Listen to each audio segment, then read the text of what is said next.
काली नमः। ओम श्री महाकाली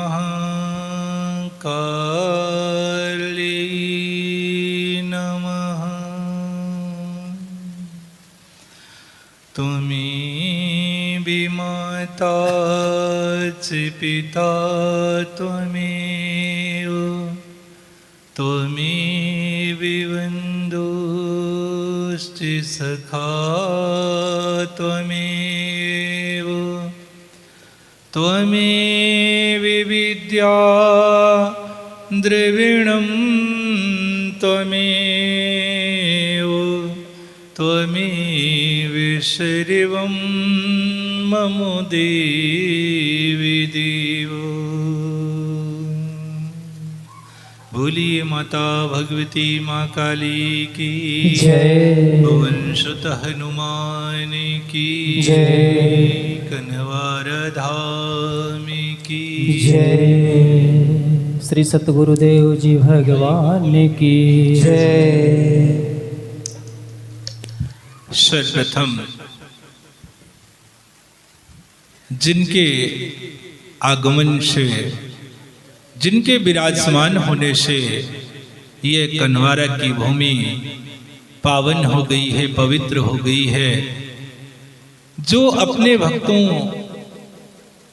को निरंतर दुखों से, शत्रुओं से बचाती रहती हैं, जिनकी वंदना स्वतः ब्रह्मा विष्णु महेश जैसे देवता निरंतर करते हैं, ऐसी माँ भगवती माँ काली के चरणों में सहस्त्र कोटि प्रणाम करता हूँ और उनके दर्शनों के लिए आए हुए समस्त सूक्ष्म शक्तियों को भी प्रणाम करते हुए निवेदन करता हूँ कि वह सभी अपना यथा उचित स्थान ग्रहण करें।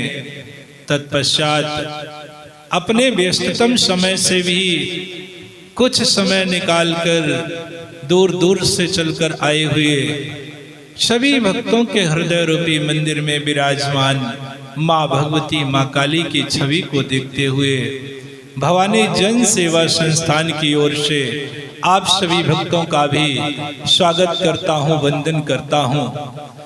माँ से निवेदन करता हूँ कि आप सभी भक्तों के जीवन में सदैव सुख शांति समृद्धि सौभाग्य बना रहे, यही हम माँ के चरणों में निवेदन करते हैं।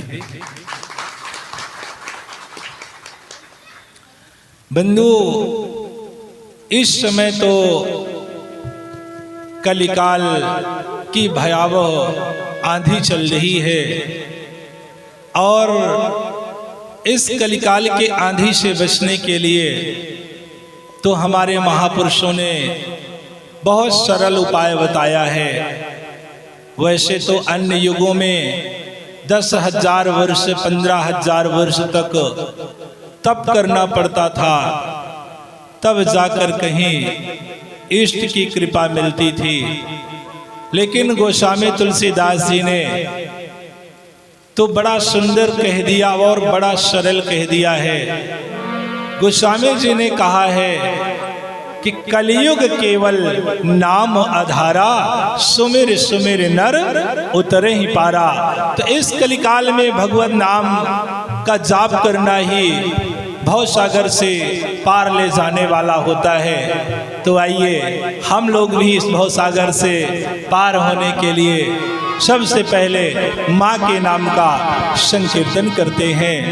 तो आप सभी बड़े भाव के साथ दोनों हाथों को ऊपर उठाते हुए जय घोष करेंगे। बोलिए माता भगवती माँ काली की जय।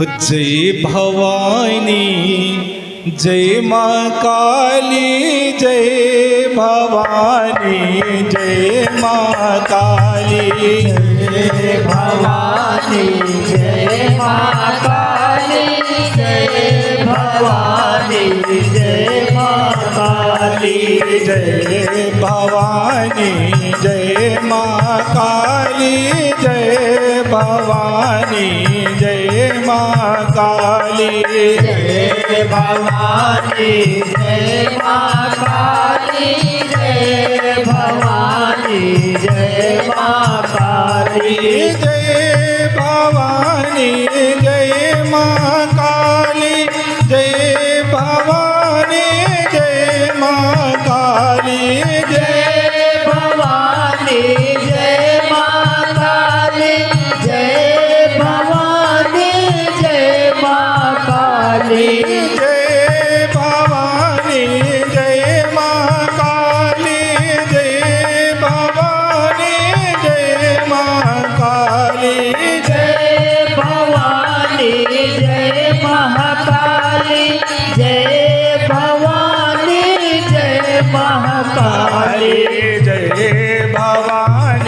जय महाकाली जय भवानी जय माँ काली जय भवानी जय माँ काली जय भवानी जय महाकाली जय भवानी जय महाकाली जय भवानी जय माँ काली जय भवानी जय माँ काली जय भवानी जय महाकाली जय भवानी जय महाकाली जय भवानी जय माँ काली जय भवानी जय माँ काली जय भवानी जय महाकाली जय भवानी जय महाकाली जय भवानी जय माँ काली जय भवानी जय माँ काली जय भवानी जय महाकाली जय भवानी जय महाकाली जय भवानी जय माँ काली जय भवानी जय माँ काली जय भवानी जय महाकाली जय भवानी जय महाकाली जय भवानी जय महाकाली जय भवानी जय महाकाली जय भवानी जय महाकाली जय भवानी जय महाकाली जय भवानी जय महाकाली जय भवानी जय महाकाली जय भवानी जय महाकाली जय भवानी जय महाकाली। बोलिए माता भगवती माँ काली की जय, सतगुरुदेव जी भगवान की बंधु, यह मनुष्य का दुर्लभ जीवन जो अनमोल है और प्रकृति में जितने भी जीव जंतु हैं, शरीरधारी प्राणी हैं, उन समस्त प्राणियों में से मनुष्य का शरीर सबसे उत्तम माना जाता है, सबसे दुर्लभ माना जाता है और सबसे अनमोल कहा जाता है। ऐसे दुर्लभ तन को माँ भगवती जगदम्बा ने कृपा करके हम सभी को प्रदान किया है। क्यों कहा जा रहा है कि यह मनुष्य का शरीर परमात्मा की कृपा से ही प्राप्त हुआ है?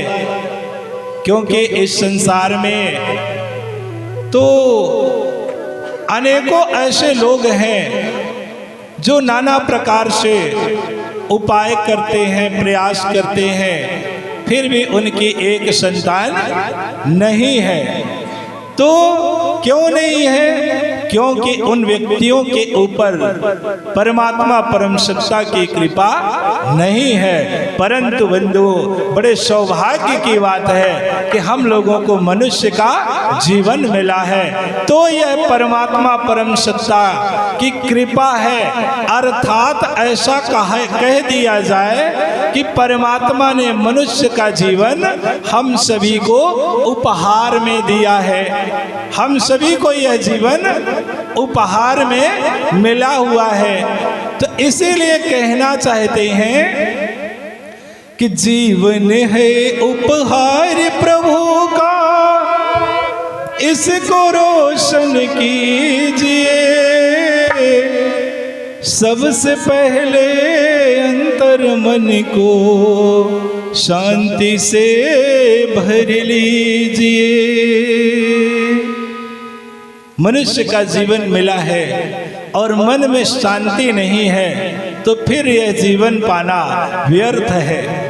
इसीलिए कहा गया है कि सबसे पहले अंतर मन को शांति से भर लीजिए। और आगे कहा गया है कि मन ही शिव है, मन ही शक्ति, मन का ज्ञान जरूरी है। तीन लोक की तीर्थ यात्रा मन के बिना अधूरी है। तो फिर कैसे पूरी होगी? तो मन से माँ का प्रेम लगाकर आनंद से भर लीजिए। मन उपहार प्रभु का शांति से भर लीजिए। जीवन है उपहार प्रभु का, इसको रोशन कीजिए। सबसे पहले अंतर मन को रोशन अपने कीजिए। बंधु, यह मनुष्य का जीवन हम सभी को मिला है तो उपहार में मिला है। इसलिए इस जीवन को सार्थक बनाने के लिए, सफल बनाने के लिए मन को निर्मल और पवित्र रखना परम आवश्यक होता है। क्योंकि अगर हम कहीं भी जाते हैं, तीर्थों में जाते हैं, मंदिरों में जाते हैं, संतों के पास जाते हैं और हमारा मन निर्मल नहीं है, पवित्र नहीं है, हमारे मन में खोट भरी हुई है, तो फिर जाने से कोई लाभ नहीं होता। तो कहा जाता है कि जब व्यक्ति का मन निर्मल हो जाता है ना, पवित्र हो जाता है ना, तो उसके अंदर भगवान का प्रागट्य हो जाता है। व्यक्ति के हृदय में राम प्रकट हो जाते हैं। लेकिन कहीं मन खराब हो गया तो, मन कहीं अपवित्र हो गया तो, मन कहीं दूषित हो गया तो व्यक्ति रावण बन जाता है। जब इंसान के अंदर मन की शुद्धता हो जाती है, जब इंसान का मन निर्मल और पवित्र हो जाता है, तो व्यक्ति के हृदय में कृष्ण उजागर हो जाते हैं। लेकिन जब मन दूषित हो जाता है, मन खराब हो जाता है, मन में कुविचार चलने लगते हैं, तब व्यक्ति क्या बन जाता है? कंस बन जाता है। यह है जब दूषित हो जाता है मन, जब मन में कुविचार भर जाते हैं, तो व्यक्ति फिर कंस बन जाता है। यह तो मन की ही बात होती है। अर्थात एक शब्दों में कह दिया जाए तो मन ही जीवन का आधार होता है। मन ही इस शरीर रूपी गाड़ी को चलाने वाला होता है। मन जैसा कहता है, जैसा कहता है मन, हम लोग वैसा करते हैं। मन जैसा चाहता है, उंगली के इशारे में वो हम सबको नचाता रहता है। मन जहाँ कहता है हम वहीं जाते हैं। अर्थात एक बड़ी सुंदर बात कहूँ, हम सब लोग मन के गुलाम हैं भैया। हम लोग मन की गुलामी कर रहे हैं। मन हमें अपने वश में कर लिया है। हम लोग मन की दास्ता स्वीकार किए हैं।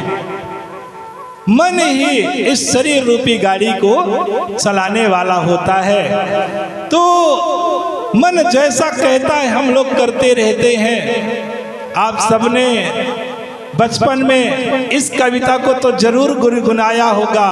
बचपन क्या हर समय लोग गुनगुनाते हैं। कौन सी कविता है? अरे मन चंगा तो कठौती में गंगा। बंधुओं, जो मनुष्य का मन निर्मल हो जाता है ना, पवित्र हो जाता है ना, तो फिर उसे तीर्थ यात्रा में जाने की जरूरत नहीं होती। लेकिन मन दूषित है, मन खराब है, तो तीर्थ यात्रा में भी जाने से कोई लाभ नहीं होता। परंतु जब मन चंगा रहता है, मन प्रसन्न रहता है, मन निर्मल और शुद्ध रहता है, तो भैया कठौती में गंगा का प्रागट्य हो जाता है। तो यह मन की ही बात होती है। अधिकांशतः लोगों के द्वारा कहा गया है कि सभी देवताओं का मंदिर अलग अलग होता है। आप लोग भी यही कहते होंगे कि सभी देवताओं का मंदिर अलग अलग होता है। जैसे राम का मंदिर अलग है, कृष्ण का मंदिर अलग है, शिव का मंदिर अलग है, गणेश जी का भी मंदिर अलग है। ऐसा लोग कहते हैं कि सभी देवताओं का मंदिर अलग अलग होता है। लेकिन बंधुओं, सच्ची बात बता रहा हूँ, मेरे विचार से जहाँ सभी देवता एक साथ निवास करते हैं ना, वह बाहर कोई मंदिर नहीं होता, वह तो मन का मंदिर होता है, जहाँ सारे देवता एक साथ निवास करते हैं। इसलिए बंधुओं, आप सबसे यही कहना चाहता हूँ कि जितना साफ स्वच्छ रखना इस शरीर को आवश्यक होता है ना, उससे कई गुना ज्यादा मन को भी निर्मल और पवित्र रखने की आवश्यकता होती है।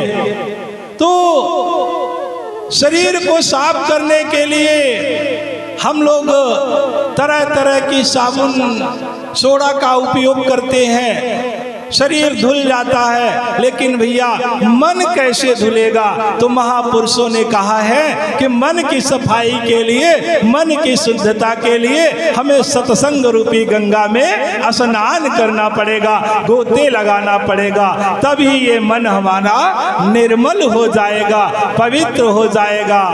और जब मन निर्मल हो जाता है ना, पवित्र हो जाता है ना, तो जानते हैं क्या होता है? व्यक्ति सतमार्ग की ओर बढ़ जाता है, भगवत प्राप्ति की ओर बढ़ जाता है। मन जब निर्मल होता है ना, तो व्यक्ति सतमार्ग की ओर, भगवत प्राप्ति की ओर बढ़ जाता है।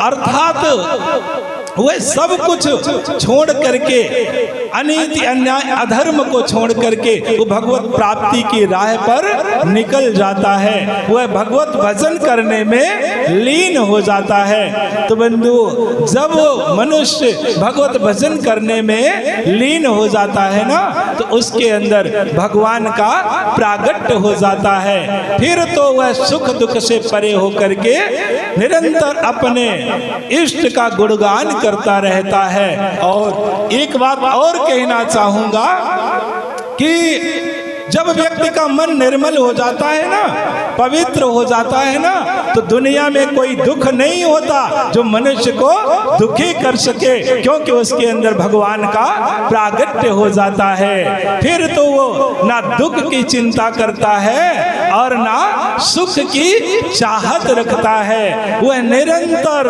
अपने इष्ट के प्रेम में लीन रहता है। ऐसे ही एक महान भक्त का जीवन चरित्र आता है, जिनका नाम नरसिंह मेहता जी के नाम से जाना जाता है। वह 1414 ईस्वी में जूनागढ़ में उनका जन्म हुआ था। और ऐसा इतिहास मिलता है कि नरसिंह मेहता जी की भक्ति के कारण द्वारिकाधीश को भी उनका मुनीम बनना पड़ा, नौकर बनना पड़ा। ये होती है भक्ति। तो बंधुओं, नरसिंह मेहता जी का जन्म 1414 ईस्वी में जूनागढ़ में हुआ था। इनका पूरा भरा संपन्न परिवार, पुराने जमाने में उनके माता पिता सेठ थे, बड़े धनाढ्य व्यक्ति थे। नरसिंह सेठ जी दो भाई थे। तो बड़े भाई पुलिस के उच्च पद पर अधिकारी थे, लेकिन नरसिंह जी बचपन से ही भगवत प्राप्ति की लगन उन्हें लग गई थी। वह छोटे से बच्चे थे, बचपना था उनका। जहाँ भी वो भगवान की मूर्ति देखते, कृष्ण की मूर्ति देखते, तो जा करके, छोटे से तो थे ही, वो जा करके लेट करके भगवान को प्रणाम करते थे। समय गुजरता चला जाता है, बहुत आगे समय, कई वर्ष व्यतीत हो जाते हैं। तो उनके माता पिता की मृत्यु हो जाती है। अब उनके दादी के द्वारा नरसिंह जी का पालन पोषण किया जाता है। नरसिंह मेहता जी संसारिक पढ़ाई में ध्यान कम देते थे, लेकिन भगवत भजन में, सत्संग सुनने में पूरा समय वो वहीं गुजार देते थे। ऐसी स्थिति को देख करके तो उनकी दादी को बड़ा चिंता हुई कि ये पढ़ाई लिखाई कर नहीं रहा है, तो इसका शादी विवाह कैसे होगा। ऐसा विचार करते हुए दादी अंततः निर्णय करती है कि अभी हम जीवित हैं तो इसकी शादी कर देते हैं, और नहीं तो शायद हम दुनिया से चले जाएं तो इनका विवाह कौन करेगा। अभी हम हैं तो संपन्नता है और इनका विवाह हम कर देते हैं। ऐसा विचार करते हुए दादी के द्वारा नरसिंह मेहता जी का विवाह कर दिया जाता है। विवाह हो जाता है, फिर भी वो परिवार के साथ रहते हुए भी भगवत भजन निरंतर करते रहे। समय आने पर उनके यहाँ एक बेटी और एक बेटा का जन्म होता है। ये बेटी का नाम रामा रखा जाता है। समय तो अपने गति से चलता ही रहता है। दादी भी दुनिया से विदा हो जाती हैं। इधर नरसिंह मेहता जी तो अब निरंतर भक्ति में ही लगे रहते थे। समय गुजरता चला जाता है। कुछ दिनों बाद नरसिंह मेहता जी की पत्नी की भी मृत्यु हो जाती है। समय गुजरा, क्रूर काल ने उनके बेटे को भी उठा लिया। फिर भी ऐसा कहा जाता है कि नरसिंह मेहता जी जब अपने पत्नी और बेटे का दाह संस्कार करके वापस आए थे ना, उस दिन भी वो भजन से विमुख नहीं हुए। वो निरंतर भक्ति करते रहे। उस दिन भी उन्होंने भगवान कृष्ण का सुमिरन किया, उनके नामों का जाप किया, गुणगान किया। इधर समय गुजरता चला जाता है। बेटी का विवाह हो जाता है। अब तो नरसिंह सेठ जी के पास कोई था नहीं, किसी की चिंता नहीं। वो निरंतर भगवत भजन में अपना समय व्यतीत करने लगते हैं। समय आगे गुजरता है तो जो नरसिंह मेहता जी के बड़े भाई थे, उनकी भी नियत में खोट हो जाता है। वो भी विचार करते हैं कि अब इसके कोई तो है नहीं, और ये भी फकीर संतगिरी करता है, भगत कर भजन करता है, तो ये भी जमीन में हिस्सा बांट कर लेगा, जमीन को बंटवा लेगा, बंटवारा करा लेगा। इसलिए नरसिंह मेहता जी के भाई ने नरसिंह मेहता जी को धक्के मार करके घर से बाहर निकाल दिया।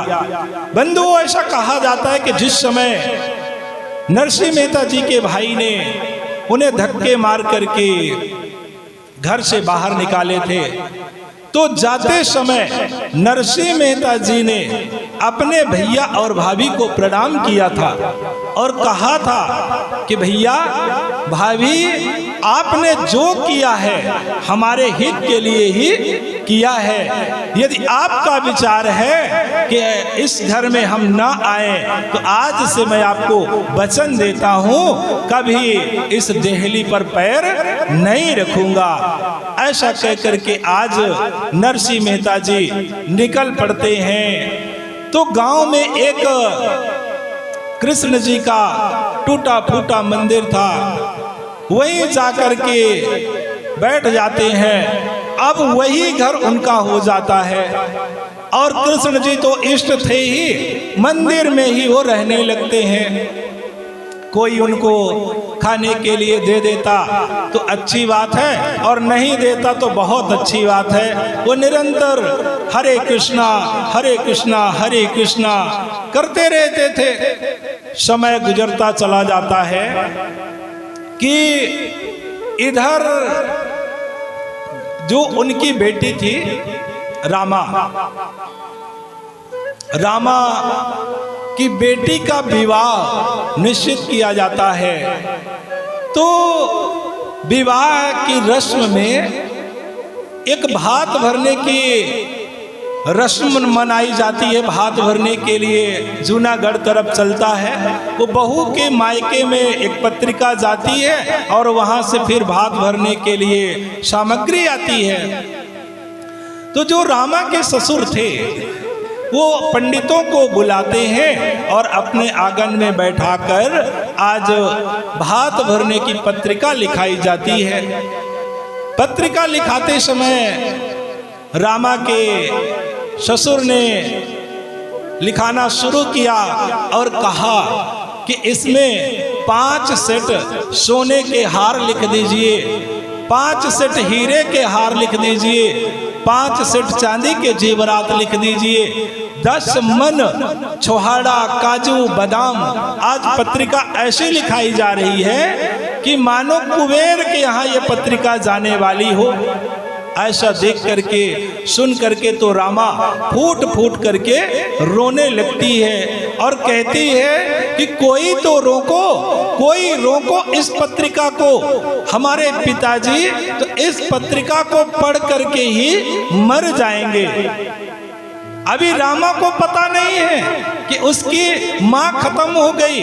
चिट्ठी आई थी लेकिन रामा को बताया नहीं गया, क्योंकि उनके पिता गरीब हो चुके थे। जब विवाह हुआ था रामा का तो दादी थी, धनवान थे, संपन्न थे, लेकिन बाद में वह गरीब हो चुके थे।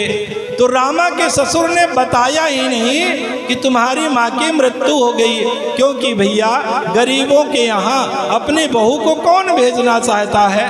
भाई की भी मृत्यु हो गई, तब भी रामा को बताया नहीं गया। आज रामा को पता नहीं कि उसका 15 साल का भाई दुनिया से चल बसा, माँ चली गई, कुछ पता नहीं है। उसे सिर्फ इतना पता था कि उसके पिता को संपत्ति से अलग कर दिया गया है, बांट दिया गया है, इतना पता था। तो आज रामा फूट फूट करके रोती है कि कोई तो रोको इस पत्रिका को, हमारे मायके मत भेजो, हमारे पिताजी इस पत्रिका को पढ़ करके मर जाएंगे, उनकी मृत्यु हो जाएगी। लेकिन रामा किसी से कह भी नहीं सकती, क्योंकि पहले पर्दा प्रथा बहुत चलती थी। रामा अपने ससुर को मना नहीं कर सकती, पत्रिका को छीन नहीं सकती थी। तो रामा थोड़ा सा दरवाजा खोलती है और कुंडी खटखटाती है, तो उनके पति अंदर आते हैं, देखते हैं तो इशारा करके बुलाती है। बंधुओं, जैसे ही रामा के पति अंदर आते हैं तो वह पति के चरणों में पछाड़ खा करके गिर जाती है और फूट फूट करके रोने लगती है। रामा को रोते हुए देख करके तो आज रामा के पति भी रोने लगते हैं और कहते हैं कि रामा मत रो रामा, ये रोने का समय नहीं है, ये तो गाने का समय है, क्योंकि बेटी का विवाह हो रहा है। तो रामा ये रोने का समय नहीं, यह तो गाने का समय है। मत रो रामा, तुम्हें हो क्या गया है, तुम बताओ मुझे क्या हो गया है तुम्हें, तुम क्या चाहती हो। जैसे ही उनके पति ने कहा कि तुम क्या चाहती हो, तो रामा अपने साड़ी का पल्लू उतार करके वो अपने पति के चरणों में बिछा देती है और कहती है कि स्वामी मुझे कुछ नहीं चाहिए, मुझे तो अपने गरीब बाप के प्राण चाहिए, क्योंकि ये जो पत्रिका लिखाई जा रही है, इस पत्रिका में तो ढेर सारा धन लिखा है और हमारे पिता के पास कुछ भी नहीं है। इसलिए स्वामी मुझे और कुछ नहीं चाहिए, अपने पिता के प्राणों को मैं चाहती हूँ। अरे आप विचार कीजिए कि जिसके पास खाने की व्यवस्था नहीं, वो इतनी सामग्री कहाँ से लाएगा।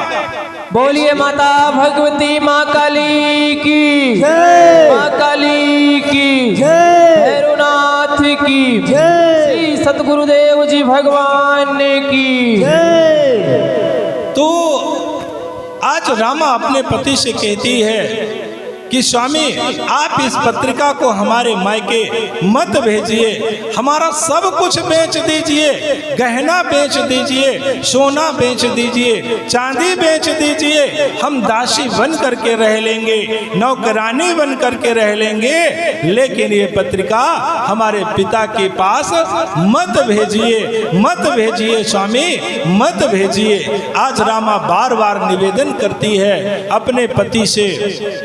बंधु, बाप और बेटी का रिश्ता तो बहुत बड़ा होता है। ऐसा कहा जाता है कि गंगा से भी महान बाप और बेटी का रिश्ता होता है। बाप और बेटी का प्रेम तो अटूट होता है, जिसका वर्णन करना संभव नहीं है। क्योंकि हर बेटी जानती है यदि पिता दुखी हुआ तो बेटी तुरंत समझ जाती है कि आज पिताजी किसी कारणवश चिंतित हैं, और माँ से जाकर के कहती है कि ये पिताजी चिंतित क्यों हैं, दुखी क्यों हैं। क्योंकि बेटी को पता है कि मायका माँ के कारण नहीं होता, मायका तो बाप के कारण होता है। और जब तक बाप जीवित रहता है ना, तब तक बेटी सीना तान करके मायके जाती है, अधिकार के साथ बातें करती है। लेकिन बंधुओं, जिस दिन पिता की मृत्यु हो जाती है तो माँ अनाथ हो जाती है। फिर बेटी को मायका मिलता है ना, तो भैया और भाभी की कृपा से मिलता है, उनकी कृपा से ही उन्हें मायका मिलता है। इसलिए आप लोगों ने देखा होगा कि जब भी किसी पिता की मृत्यु हो जाती है ना, और कोई बेटी मायके जाती है, तो गांव से ही रोना शुरू करती है और देहली पर जाकर वो पछाड़ खा करके गिर जाती है, बड़ी देर तक पड़ी रहती है। क्यों? विचार करती है वो कि अब ये देहली पराई हो गई है। बाप भी जिस समय अपनी बेटी को बहू बना करके दूसरे के घर में विदाई करता है ना, वो भी कम नहीं रोता। महाराज जनक जैसे महाज्ञानी जिस समय सीता जी की विदाई किए थे ना, तो वो भी फूट फूट करके रोते रहे। दशरथ जी भी रोने लगे, पूरे बाराती रोने लगे। तो बंधुओं, कहने का भाव है कि बाप और बेटी के प्रेम का वर्णन कर पाना संभव नहीं होता। आज रामा अपने पिता की स्थिति को जान करके अपने पति से निवेदन करती है कि स्वामी इस पत्रिका को हमारे मायके मत भेजिए, क्योंकि हमारे पिताजी इस पत्रिका को सुन करके पढ़ करके हमें ही बोलेंगे कि रामा तू तो हमारी स्थिति जानती थी, फिर भी तूने इस पत्रिका को हमारे पास क्यों भेज दिया। तो आज रामा अपने पति से निवेदन करती है। तभी रामा को नाई दिखाई पड़ जाता है। नाई को इशारा करती है रामा और कहती है कि भैया तू ही हमारे मायके जा रहे हैं ना, तो ऐसा करना कि ये पत्रिका देना हमारे पिता को, लेकिन हमारे पिता से इतना जरूर कह देना कि ये पत्रिका तो केवल शगुन के लिए भेजी गई है, आप कुछ लाइए या ना लाइए, परंतु आप जरूर चले आइएगा, क्योंकि 20 वर्ष हो गए, 22 वर्ष हो गए हैं, अभी हमने अपने पिता को देखा नहीं है, तो आप जरूर चले आइए। हाँ, साथ में हमारे भैया को भी जरूर लेते आइएगा। अभी रामा को पता नहीं है कि उसके भाई भी दुनिया से चले गए हैं। तो ऐसा कह करके आज रामा नाई की विदाई करती है जूनागढ़ जाने के लिए। और जब नाई प्रस्थान कर जाता है जूनागढ़ के लिए, मायके के लिए, उसी दिन से रामा भोजन पानी खा करना बंद कर देती है। बंद वो इधर जो नाई था कई दिन का सफर करते हुए जूनागढ़ पहुंच जाता है। अब जूनागढ़ में नाई जगह जगह पूछता है कि नरसी सेठ का घर कहाँ है, नरसी सेठ का घर कहाँ है। तो कोई घर बताने के लिए तैयार नहीं है, क्योंकि पहले कभी जमाना था, संपन्नता थी, सेठ थे, लेकिन अब तो गरीब हो चुके हैं। तो कई जगहों पर नाई पूछता है, कई लोगों से पूछता है कि नरसी सेठ का घर कहाँ है। कोई बताता नहीं है कि नरसी सेठ का घर कहाँ है। और आप सब जानते भी हैं कि बड़े लोगों का घर तो सब जानता है, पर गरीबों का बहुत कम लोग जानते हैं। तो जब कोई नहीं बताता कि नरसी सेठ का घर कहाँ है, तब बंधुओं जानते हैं भगवान से रहा नहीं जाता, द्वारिकाधीश से अब रहा नहीं गया। और द्वारिकाधीश स्वयं एक ब्राह्मण का वेश बना करके तुरंत पहुंच जाते हैं जूनागढ़ में और नाई से कहते हैं कि भैया ऐसा लगता है कि तुम नए हो क्या, कहाँ जाना है तुम्हें। तो नाई कहता है कि हमें नरसी सेठ के यहाँ जाना था, लेकिन कोई पता ही नहीं बता रहा, कोई उनका घर ही नहीं बता रहा। तो भगवान कहते हैं कि भैया वो जो मंदिर में बैठे हैं ना वही हैं, जाओ मिल लो उनसे। तो नाई कहता है कि अरे बाबा हमें साधु से नहीं मिलना है, नरसी साधु से नहीं मिलना है, हमें नरसी सेठ के यहाँ जाना है। तो आज भगवान कहते हैं कि भैया ये पहले सेठ ही थे, लेकिन अब भक्त हो गए हैं। भगवान ये नहीं कह रहे कि गरीब हो गए हैं, वो ये कह रहे हैं कि अब ये भक्त हो गए हैं, भक्त बन गए हैं, पर पहले के ये सेठ ही थे। अब नाई जाता है मंदिर की ओर, इधर भगवान तो निकल गए अपने रास्ते। नाई जाता है नरसी के पास और जैसे ही पत्रिका देकर कहता है कि हम सिरसागढ़ से आए हैं, तो भैया नरसी जी का तो रोम रोम पुलकित हो जाता है, बड़े प्रसन्न हो जाते हैं और वो पत्रिका ले जाकर भगवान के चरणों में चढ़ा देते हैं, अर्पित कर देते हैं और लौट करके आते हैं।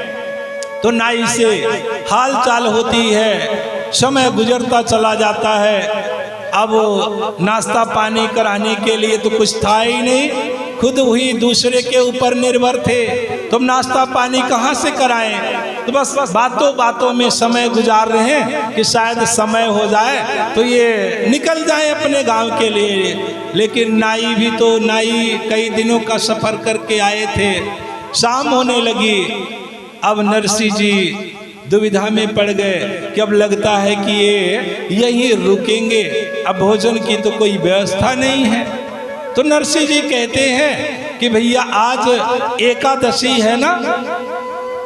नाई विचार करता है, नाई तो नाई ही होते हैं, विचार किया कि जब तुम्हारे पास कुछ खिलाने पिलाने के लिए है नहीं तो एकादशी ही ना बताओगे कि वो एकादशी ही है, व्रत ही है एकादशी का। आखिर एकादशी ना होती तो तुम क्या खिलाते जब तुम्हारे पास कुछ है ही नहीं। तो ऐसा विचार करते हुए नाई तो चुपचाप खड़े थे। तब आज नरसी जी कहते हैं कि भैया थोड़ा सा आराम करो, विश्राम करो, हम कुछ प्रसाद की व्यवस्था करते हैं। ऐसा कह करके आज नरसी सेठ जो थे, कभी आज नरसी जी अपने किसान मित्र के यहाँ खेत में जाते हैं और कुछ बथुआ तोड़ते हैं। बथुआ जानते हैं ना आप लोग, बथुआ, उसी को तोड़ते हैं और तोड़ करके ले जाते हैं अपने किसान के यहाँ, सिद्ध करवाते हैं। सिद्ध करवाने का अर्थ है पकवाते हैं, वहीं बनवाते हैं। तो इस बीच में समय लग जाता है, कुछ समय गुजर जाता है। इधर भगवान से अब रहा नहीं गया, द्वारिकाधीश से रहा नहीं गया और तुरंत रुक्मणी को आदेश देते हैं और कहते हैं कि रुक्मणी तुरंत 56 भोग तैयार करो, सोने की थाल में 56 भोग लगाओ, आज हमारे भक्त की लाज जाने वाली है।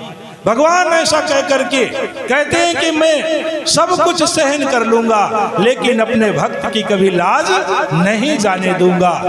रुक्मणी आज तुरंत 56 भोग तैयार करती हैं, सोने की थाल में 56 भोग लगाया जाता है। और बंधु बड़ी सुंदर बात है कि आज भगवान स्वयं द्वारिकाधीश मुनीम का भेष बनाते हैं और 56 भोग की थाल लेकर के नाई के पास पहुंच जाते हैं। नाई सोचते विचारते हुए, भोजन पानी मिला नहीं था, चद्दर ओढ़ करके लेटे हुए थे, तभी भगवान सोने की थाल में 56 भोग लेकर के आते हैं और कहते हैं कि भैया उठो, थोड़ा देर हो गई है, थोड़ा लेट हो गया है, लो भोजन कर लो, भोजन कर लो भैया, क्षमा कर देना देरी हो गई है। आजकल हमारे सेठ जी कुछ छूते नहीं है, कुछ करते नहीं है, सब हम ही को करना पड़ता है, तो भैया लो भोजन कर लो। जैसे ही नाई अत्यंत प्रिय वाणी, भगवान की वाणी शब्दों को सुन करके नाई का अंतर हृदय पुलकित हो जाता है, तो नाई चद्दर खोल के जैसे ही देखते हैं तो उस मुनीम को देख करके, भगवान की मूरत को देख करके, क्योंकि भगवान तो थे ही, नाई का जो आंखें की पलकें थी वो एकदम टकटकी लगा करके आज भगवान को देख रहा है नाई। भगवान कहते हैं कि भैया थोड़ा देर हो गया, लो भोजन कर लो, लो भोजन कर लो। नाई तो 56 भोग कभी देखा नहीं था, सोने की थाल चमचमाती हुई, आज नाई 56 भोग लगाता है, भोजन ग्रहण करता है। भगवान बैठ करके पंखा झल रहे हैं, पंखा कर रहे हैं, नाई भोजन करता है। और जब नाई भोजन कर लेता है ना, तो भगवान उसे 5 सोने की मुद्राएं देते हैं, मोहरे देते हैं और कहते हैं कि भैया आजकल हमारे सेठ जी पैसा वैसा कुछ हाथ में नहीं छूते हैं, सब हम ही को संभालना पड़ता है, तो ये तुम अपना दक्षिणा विदाई ले लो, क्योंकि सेठ जी तो हमारे देंगे नहीं, छूते नहीं हैं तो देंगे कहाँ, तो इसलिए तुम ले लो। हाँ एक बात और है, ये जो थाली आ गई है ना, तो हमारे सेठ जी के यहाँ का नियम है कि जो रसोई से बर्तन बाहर चला जाता है ना, वो सेठ जी के रसोई में नहीं जाता, इसलिए थाली भी तुम लेते जाओ। अब नाई सोने की थाल पा करके लेकर बड़े आराम से रख लेता है। अब होता क्या है कि इधर भगवान जो है तो नाई को भोजन करा करके निकल लिए, चले गए। और इधर नरसिंह जी कटोरा में वो बथुआ लेकर के जाते हैं, तो भगवान के पास भोग लगाते हैं। भोग लगाने के बाद जो है तो आते हैं, अब नाई तो बढ़िया चद्दर तान करके भोजन करके मस्त आनंद की नींद सो रहे थे 56 भोग लगा करके। अब इधर जैसे ही नरसिंह जी आते हैं, कहते हैं कि भैया लो प्रसाद ग्रहण कर लो, लो प्रसाद ग्रहण कर लो। तो नाई कहता है कि सेठ जी अभी भूख नहीं है, अभी पेट भरा हुआ है। नरसिंह जी विचार करते हैं कि शायद हमारे ऊपर इससे दया आ गई हो कि कुछ है नहीं खाने पीने के लिए, तो कहाँ से खिलाएंगे। ऐसा विचार करते हुए आज नरसिंह जी कहते हैं कि भैया कुछ नहीं, थोड़ा सा भगवान का भोग लगा हुआ प्रसाद है तो ग्रहण कर लो। नाई कहता है कि नहीं सेठ जी भूख नहीं है। नरसिंह जी कहते थोड़ा सा ग्रहण कर लो, प्रसाद है। तो नाई कहता है अरे अभी अभी तो आपके मुनीम ने हमें भोजन करा के गए हैं, सेठ जी भूख नहीं लगी हुई है, मुनीम ने तो भोजन करा दिया है। बंधुओं, जैसे ही नरसिंह जी के कानों में सुनाई पड़ता है कि मुनीम आकर के भोजन करा दिया है, तुरंत समझ जाते हैं कि द्वारिकाधीश के अलावा और कौन हो सकता है। उनके हाथों से बथुए का कटोरा जमीन पर गिर जाता है और वो दौड़ करके मंदिर में जाते हैं, भगवान से लिपट जाते हैं और कहते हैं, धन्य है गोविंद, धन्य है गोविंद, आप भक्तों की लाज बचाने के लिए मुनीम का भी वेश धारण कर लेते हैं। जय हो आपकी, जय हो गोविंद, जय हो। बोलिए माता भगवती माँ काली की जय, माँ काली की जय, भैरवनाथ की जय, श्री सतगुरुदेव जी भगवान की जय। तो बंधु, आज नरसिंह जी मेहता जी अत्यंत प्रसन्न है। किसी तरह से रात गुजर जाती है, सुबह हो जाती है। अब नाई अपने गांव जाने के लिए तैयारी करते हैं और आखिरी मुलाकात होती है। नरसिंह जी विदाई करते हैं और कहते हैं नाई से कि भैया जा कर के हमारी बिटिया से जरूर कह दीजिएगा कि बिटिया हमारे पास लाने ले जाने के लिए कुछ है नहीं, परंतु हम जरूर आएंगे। एक बार अपनी बिटिया को आंखों से देख ले, फिर जीने की इच्छा नहीं है। 22 वर्ष हो गए अभी बिटिया को देखे हुए, तो भैया हमारी बिटिया से जरूर कह दीजिएगा कि वो हमारा इंतजार करेगी, हम अवश्य आएंगे। ऐसा कह करके आज नरसिंह जी नाई की विदाई कर देते हैं। नाई सिरसागढ़ की ओर प्रस्थान कर जाता है। समय गुजरता है और विवाह की तिथि, शादी की तिथि, तारीख करीब आ जाती है। अब इधर नरसिंह जी जाने की तैयारी करते हैं, पर कुछ तो है नहीं उनके पास। साथी संगति भी भक्त के बहुत कम ही होते हैं। गजेड़ी भगेड़ी के तो बहुत साथी मिल जाए, अगर कोई एक व्यक्ति नया हो और बारात में चला जाए कहीं, तो 10 मिनट में 10 साथी वो उस गांव के तैयार कर लेगा। लेकिन कोई भक्त हो और उस गांव में 10 दिन रुक जाए तो 2 साथी तैयार कर पाना मुश्किल पड़ जाता है। तो बंधु, ये तो संगति का असर होता है। तो आज नरसिंह जी विचार करते हैं कि हमारे साथ बिटिया के यहाँ कौन चलेगा। ऐसा सुनकर के विचार करते हुए बगल में एक सूरदास जी का आश्रम था और कई सारे सूरदास वहाँ रहते थे। नरसिंह जी आश्रम जाते हैं और जो संत थे, सूरदास थे, उनसे कहते हैं कि हमारी बिटिया का विवाह हो रहा है, क्या तुम लोग चलोगे वहाँ? तो सूरदास संतों ने हाथ खड़े करके कहा, हाँ हाँ हम जरूर चलेंगे, क्योंकि उन्होंने सोचा कि बारात का मामला है और खाने पीने के लिए तो चकाचक रहेगा। अब संतों को चाहिए का खाना पीना तो चाहिए। कहते हाँ हाँ चलेंगे। अब भैया जानते हैं 16 सूरदास साधु तैयार हुए जाने के लिए। अब समस्या आ गई, कोई वाहन नहीं भाई, 16 लोगों को ले जाने के लिए वाहन चाहिए और वो भी दिखाई नहीं देता लोगों को। तो नरसिंह जी ने अपने जो किसान मित्र था उनका, उन्हीं के यहाँ जाते हैं, कहते हैं भैया अपनी ये बैलगाड़ी दे दो। तो किसान ने तो बैलगाड़ी दे दिया, लेकिन जो किसान की पत्नी थी वो बोली कि हम जो बैल इसमें लगाते हैं उन बैलों को नहीं देंगे, बूढ़े बैलों को देना हो तो दे दीजिए। किसान भी मजबूरी, क्योंकि पत्नी कह रही, पत्नी का आदेश मानना ही पड़ेगा, जैसे आप लोग सब मानते हैं। तो उसी तरह से आज किसान भी माना अपनी पत्नी की बात और नरसिंह जी को बूढ़े बैल, टूटी बैलगाड़ी थमा दिया। अब भैया सिरसागढ़ के लिए गाड़ी रवाना हो गई। उसमें 16 अंधे बूढ़े साधु सवार हुए। टूटी बैलगाड़ी, बूढ़े बैल और सिरसागढ़ के लिए गाड़ी रवाना हो जाती है, चली जाती है। कई किलोमीटर का सफर करने के बाद, पहले आरसीसी या डामरीकरण की रोड नहीं थी, ऐसे पगडंडी रास्ता, तो एक जगह कीचड़ भरा हुआ था, तो उसी में गाड़ी जा करके फंस जाती है।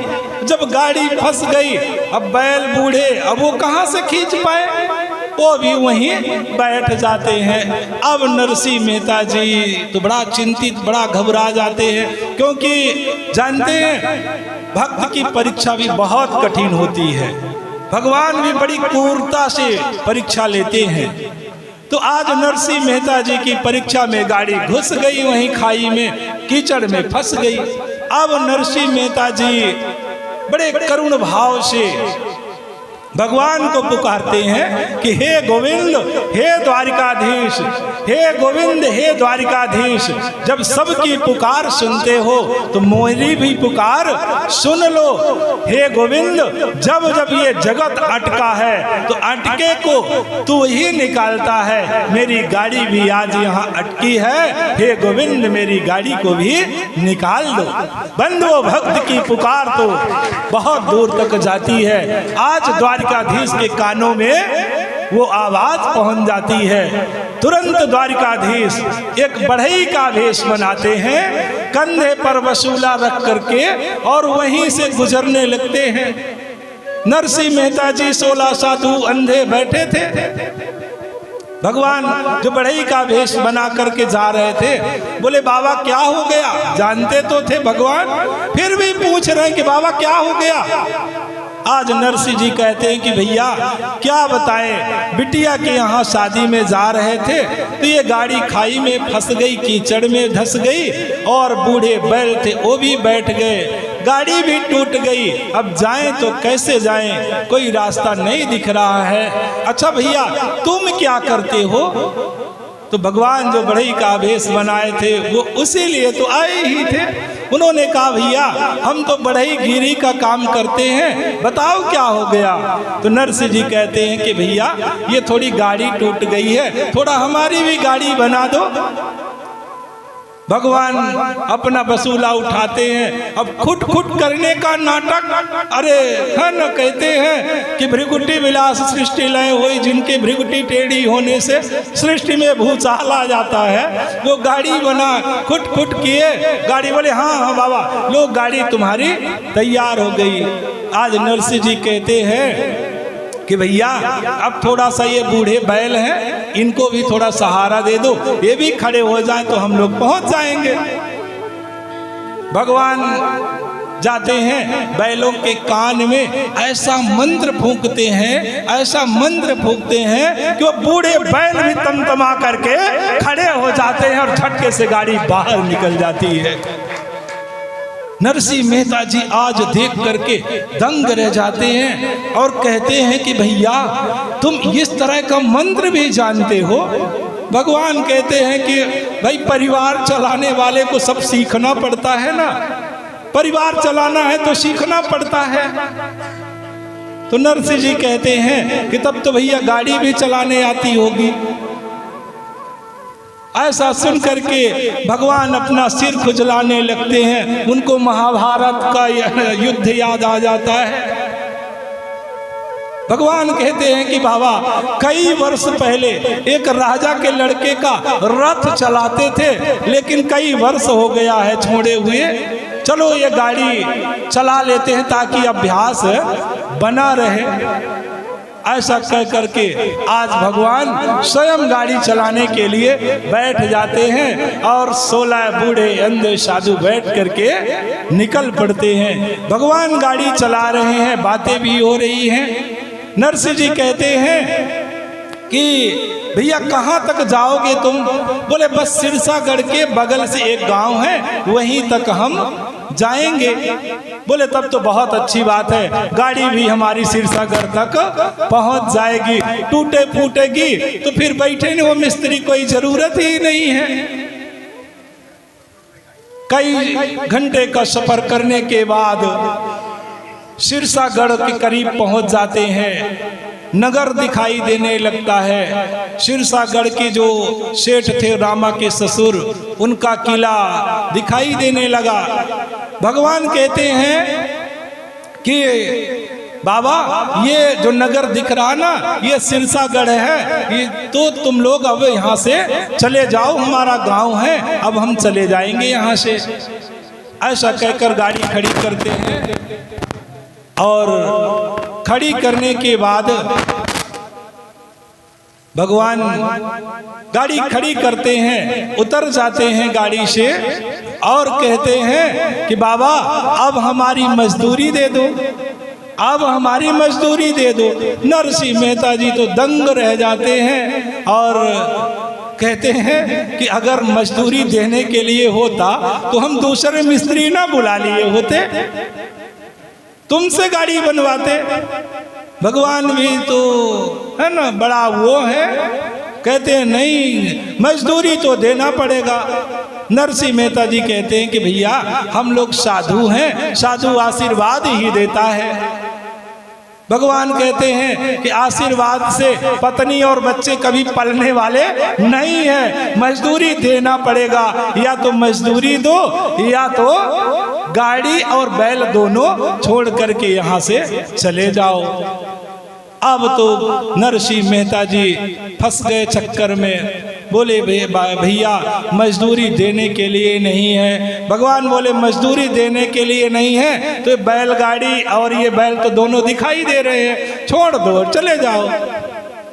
नरसिंह मेहता जी विचार करते हैं कुछ देर तक और कहते हैं कि अच्छा बताओ तुम क्या क्या लेते हो मजदूरी में। भगवान कहते हैं कि तुम मजदूरी में क्या देना चाहते हो, क्या दे सकते हो।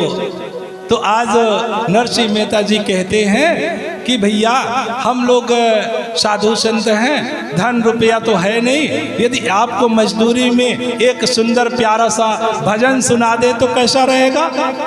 भगवान बोले कि विचार किए कि आज भोजन वोजन तो नसीब में है नहीं, चलो भजन ही सही, भजन ही सुना दो।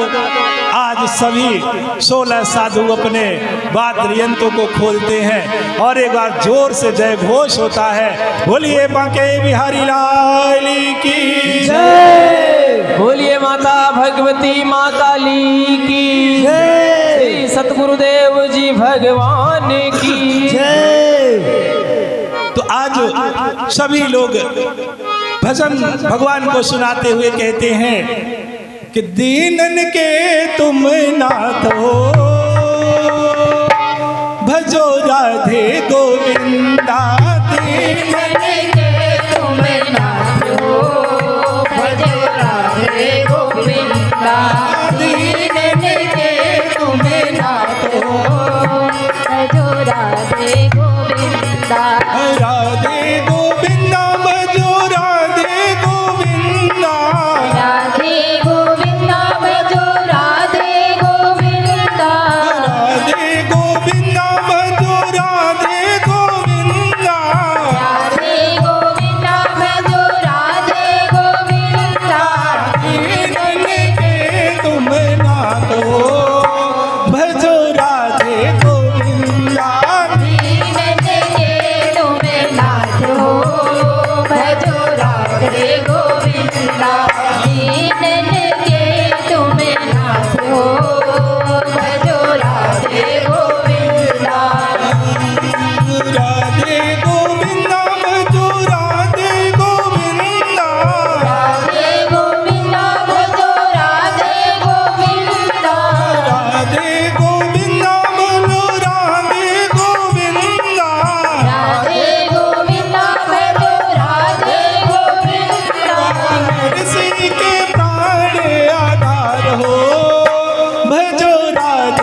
बांके बिहारी लाल की जय बोलिए माता भगवती माँ काली की जय श्री सतगुरुदेव जी भगवान की जय।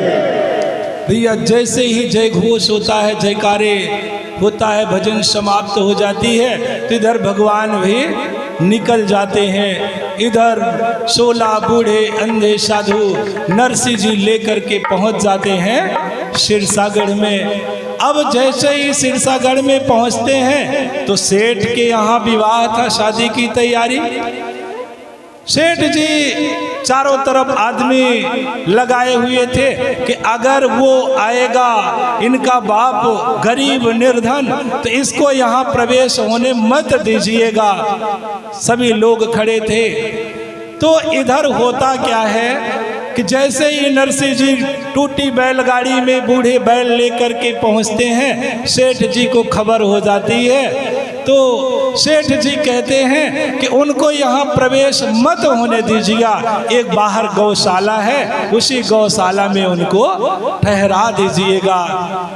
भैया इधर जो सेठ के कर्मचारी थे, तो नरसिंह मेहता जी के साथ जो साधु थे, संत थे, सूरदास थे, सबको ले जाकर के उसी गौशाला में पहुंचा दिया जाता है जहां दुर्गंध आ रही है। नरसिंह मेहता जी वहां पहुंच करके कहते हैं, वाह वाह, हमारे समधी साहब कितने बड़े ज्ञानी हैं, कितना अच्छा स्वागत किया है, उन्होंने गौशाला में रहने के लिए दिया है। अरे संतों को चाहिए क्या, गौशाला ही चाहिए, धर्मशाला ही चाहिए या यज्ञशाला ही चाहिए। तो हमारे समधी ने बहुत अच्छा स्वागत किया है। सभी साफ सफाई करके वहां बैठ जाते हैं। समधी जी के पास खबर हो जाती है कि वो नरसिंह आया है, पर कुछ है नहीं, उसके पास बस सूरदास साधु हैं 16 ठो, बाकी कुछ उसके पास है ही नहीं।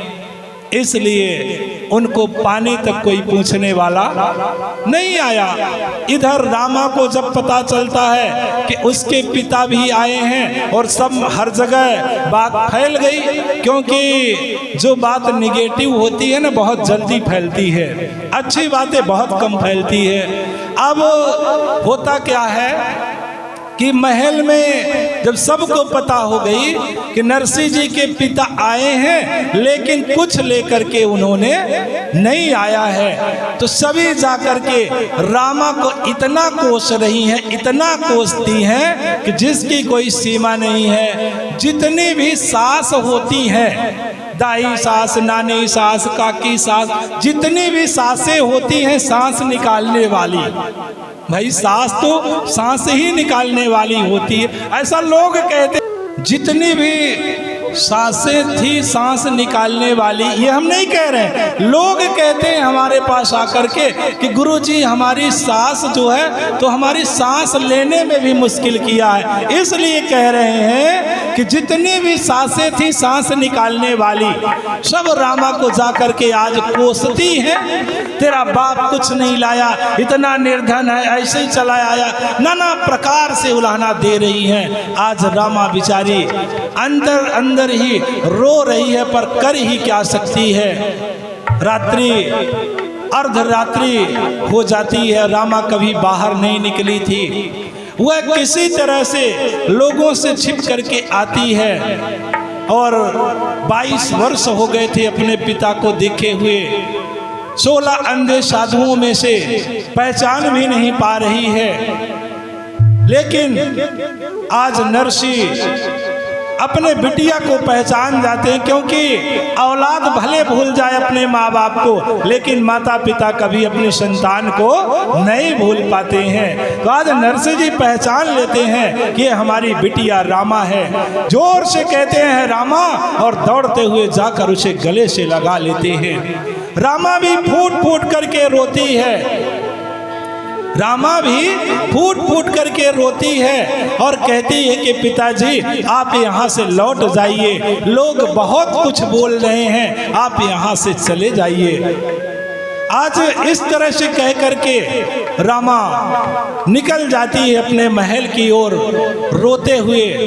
अब इधर बंधु भगवान से रहा नहीं जाता। नरसिंह सेठ की स्थिति को देख करके, उन्हें प्रताड़ित करते हुए देख करके आज द्वारिकाधीश से रहा नहीं गया और तुरंत आदेश देते हैं कि कुबेर का नाम सुनते ही रुक्मणी जी थर्रा जाती हैं। बोली कहाँ जा रहे हो?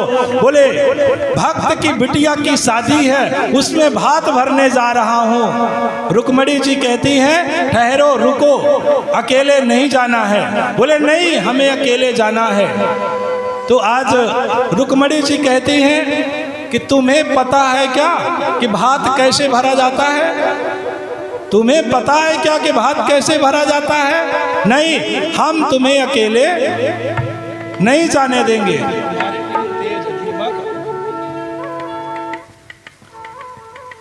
तुम्हें पता ही नहीं है कि भात कैसे भरा जाता है। फिर वहां तो बहुत सारे लोग रहेंगे, क्योंकि बारात आएगी और बारात में तो बहुत सारे लोग सज धज करके रहते हैं। फिर तुम्हें पता नहीं कि भात कैसे भरा जाता है, क्योंकि भात भरने की क्रिया वही जानता है जिसकी शादी हुई हो। अब तुम्हारा एक भी विवाह हुआ हो तो बता दो।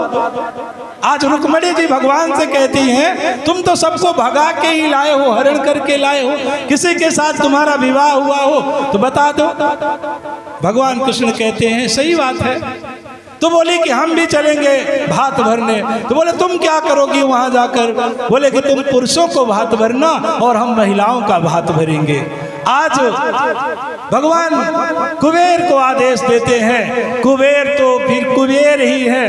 कई गाड़ियों में, रथ में लद करके सोना चांदी हीरा जवाहरात सब लेकर के आज भगवान जहां गौशाला में नरसिंह जी का निवास था, कई गाड़ियां, कई रथ लदे हुए खड़े हो जाते।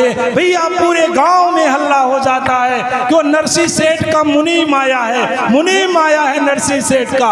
अब सेठ जी के पास जैसे ही खबर पहुंचती है, नरसिंह सेठ के जो समधी थे उन्होंने कहा कि अरे दौड़ो, उनको कोई पानी वानी पिलाओ, जल्दी से पानी पिलाओ उनको जल्दी। देखिए ये होता है गरीबी और अमीरी का अंतर।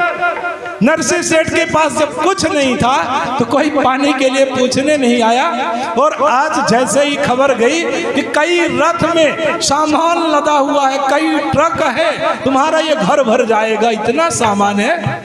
तो आज समझी साहब कहते हैं अरे दौड़ो, कोई मीठा लेकर के पानी पिलाने दौड़ो।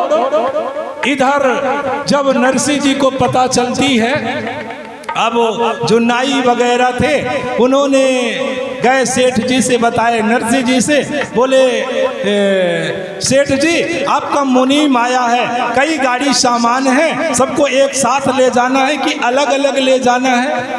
नरसिंह सेठ जी कहते हैं हमारा मुनीम? वो तुरंत समझ जाते हैं कि ये द्वारिकाधीश ही हो सकते हैं और कोई दूसरा नहीं हो सकता है। आते हैं आज नरसिंह सेठ जी भगवान के चरणों में जैसे ही प्रणाम करने के लिए, दंडवत करने के लिए तैयारी करते हैं, भगवान कहते हैं रुको, ठहरो, हम तुम्हारा मुनीम है, इस समय पोल मत खोल देना कि हमारी पोल खुल जाए। यहाँ नौकर जैसे ही व्यवहार करना।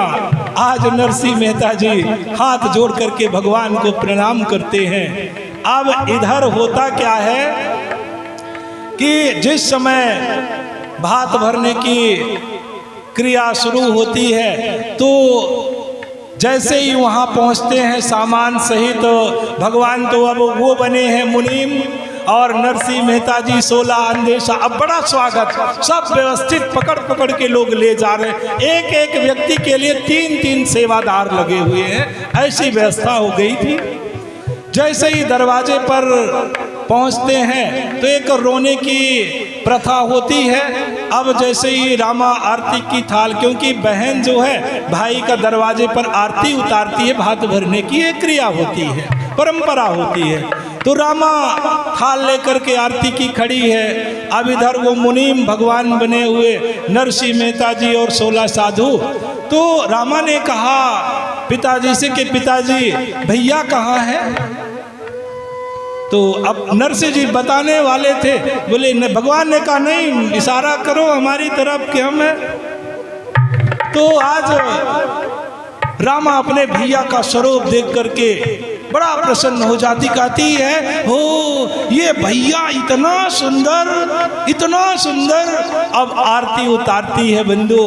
आरती उतारने के बाद जैसे ही आंगन में भात भरने की परंपरा शुरू होती है, रस्म शुरू होती है, तो भगवान भात भरने के लिए खड़ा होते हैं। और वहाँ एक नियम होता है कि बहन भाई के गले लग करके रोती है, शगुन होता है एक। तो आज रामा जैसे ही अपने भाई भगवान मुनीम बन करके रामा पकड़ कर रोने लगती है, तो वो चुप ही नहीं हो रही है, रोती चली जाती है, रोती चली जाती है। भगवान समझाते हैं चुप हो जाओ बहन, मत रो बहन, मत रो। लेकिन रामा तो आज मान ही नहीं रही है, रोती चली जाती है। भगवान चुप कराते हैं, नहीं चुप होती, नहीं शांत होती, आंसू पोंछते हैं, फिर भी वो रोती चली जाती है। अंततः भगवान अब ऊपर तो मुनीम का जामा पहने थे, पीताम्बर वगैरह अंदर थी, अब पोंछे कैसे आंसू। तो जैसे ही पीताम्बर बटन खोल करके और पीताम्बर से आंसू पोंछते हैं, तो कोई सखी थी साथ में, वो पहचान ली कि द्वारिकाधीश है। आ करके रामा के कान में कहती है, अरे पगली, ये जिसको तू भाई समझ करके रो रही है ना, ये तेरा भाई नहीं है, अरे ये तो जगत का पति है, स्वयं द्वारिकाधीश आज तेरे भाई बन के आए। तो बंधु आज रामा बड़ा प्रसन्न हो जाती है भगवान को पाकर के।